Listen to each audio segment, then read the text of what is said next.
Hey everybody, this is Matthew Seville with SLRLounge.com and today's episode of How We Shot It, aka or sometimes previously called Photo of the Day, but anyways, let's have a look at this particular photo. And here we are just browsing our archives. This is from 2005. I'm just using Bridge CS6 to go through some old files, and this is an edited PSD file or a TIFF file. Anyways, what I'm going to do is I'm going to hit spacebar so that we can just look at this photo and talk a little bit about what went into it. Now, I hung this in a gallery once or twice, and I really like the squiggle leading lines here and everything. And these lines are the reason that I composed it as a vertical panorama. Vertical panoramas are really hard to make them work properly because they just look like really tall photos most of the time. And of course, you may think, well, why don't we just, leave it as a vertical picture, but why don't I see the area over here and the area over here and just make it a regular vertically composed landscape photo? Well, the answer to that is I created this original panorama from horizontally composed original frames, and they're at 24 millimeters on a crop sensor, so it's not really that wide. It's a 35 millimeters from here to here, if you were taking a regular photo. And nowadays, I suppose there's tons of wider angle lenses available, but back then there were really very few lenses available that could get this wide, let alone shoot something vertically and get it this wide. Basically, I would have probably needed a fisheye lens or something to get this photo. So that's why I composed it as a vertical panorama, and I composed this swerve, this swiggle in this direction, and then you've got the clouds kind of swooshing up in this direction. And as a print, it looks really, really gorgeous when printed on metallic paper or one of those metal prints that you can get from some labs. Because as you can imagine, the image just really shines and sparkles with all the detail and the bright highlights and everything. So anyways, let's hit escape here and let's have a look at the original frames. If I scroll up, you can see from below to up above, this is what the original frames looked like. And so what I did was I started here, I composed this shot, I clicked that shot, I panned up a little bit with my camera. But when I got to this point, you can see what I had to do was I had to bracket and darken my exposure overall. Oh, it looks like there's somebody walking through my picture right here. I must have photoshopped them out. Yeah, you can see they're not in. Here they are in that particular frame, but I photoshopped them out of this one. Anyways, what I had to do was I had to bracket from here to here so that I could continue my panorama at the proper exposure. Now, I probably could have left the exposure right about here because I don't see any blown highlights in this image. But anyways, that's what I did to create this panorama. I started down here, and this particular image was made at f8, 6 seconds, and ISO 200. Then I came up a little bit, same exposure. Then I came up a little bit, same exposure, but it was getting too bright. This was getting washed out. So then I dropped it down to 2 seconds, which is 1.5 stops darker. And then I darkened it again to 0.7 seconds, which is another stop and a half or so.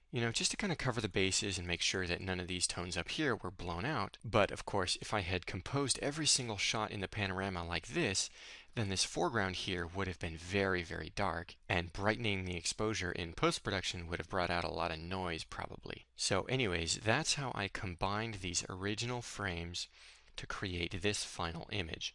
And what I usually do to create panoramas is I actually use the automatic panorama stitch feature in Photoshop. But before I do that, what I would have to do is I would have to take this frame here and blend it with this frame and this frame so that the bottom of this frame matches, so this area right here matches the exposure, but then towards the top, these exposures start to darken. So what I would do is I would create one blended exposure, and then I would stitch the panorama from all of those images. And by the way, one little tip about merging panoramas in the automatic panorama feature in Photoshop, and that is Photoshop merges things left to right, especially if you have an older version of Photoshop. What you want to do is you want to take all of your images and rotate them. I just hit the Control left bracket or Command left bracket hotkeys to rotate those photos. But anyways, you want to rotate all of your photos to the left or to the right so that it creates this vertical panorama as a horizontal panorama, and then you rotate it back in post-production to arrive at this final image. Anyways, folks, that's about it, but before we wrap up, I do want to mention one thing about panning vertically, and that is Well, you can do it any old way you like. If you just have a tripod and you have a ball head or something, you can just pan vertically, approximately just by realigning your camera. But what really helps is if you have any sort of tripod or ball head connection that would allow you to pan with one motion to minimize any potential wobble in your photos. And the best thing to do is to either get an L bracket for your camera, and of course you can get the panoramic nodal point tools and find the perfect axis to rotate your camera, but it's not really that critical to find your nodal point if you have a very simple basic foreground background composition such as this. So it's up to you. You can pan your photos manually. You just have to be very careful that your composition doesn't wobble or anything as you pan upward.